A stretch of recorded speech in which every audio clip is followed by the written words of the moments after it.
Welcome friends. நாம் இந்த வீடியோவில் சக்கரவள்ளி கிழங்கு வளர்ப்பு முறை பற்றி பார்க்கலாம். சக்கரவள்ளி கிழங்கு கொடியை ஜூன் ஜூலை அல்லது செப்டம்பர் அக்டோபர் மாதத்தில் நடவு செய்யலாம். 3 to 4 மாதம் வளர்ச்சி அடைஞ்ச கொடியை நுனிப்பகுதியிலேருந்து நடுப்பகுதி வரைக்கும் உள்ள கொடியை 15 to 20 சென்டிமீட்டர் நீளத்தோட 2 to 3 கணுக்கள் இருக்க மாதிரி, இதுதான் கணுக்கள் இருக்க மாதிரி துண்டாக கட் பண்ணணும். இதை தான் வைன் கட்டிங்ஸ்ன்னு சொல்லுவோம்.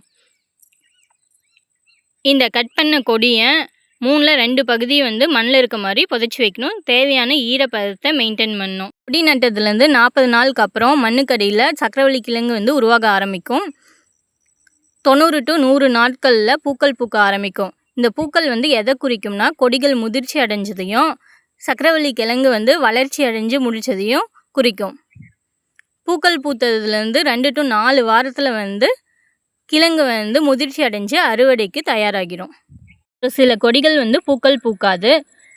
சக்கரவள்ளி கொடி நட்டதுலேருந்து 110லேருந்து 115 நாளுக்கு அப்புறம் கொடியும் இலையும் மஞ்சள் கலரில் மாறும். அதை வச்சு கிழங்கு முதிர்ச்சி அடைஞ்சிருச்சு அப்படிங்கிறத நம்ம தெரிஞ்சுக்கலாம்.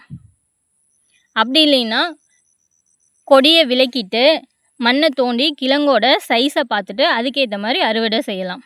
நன்றி.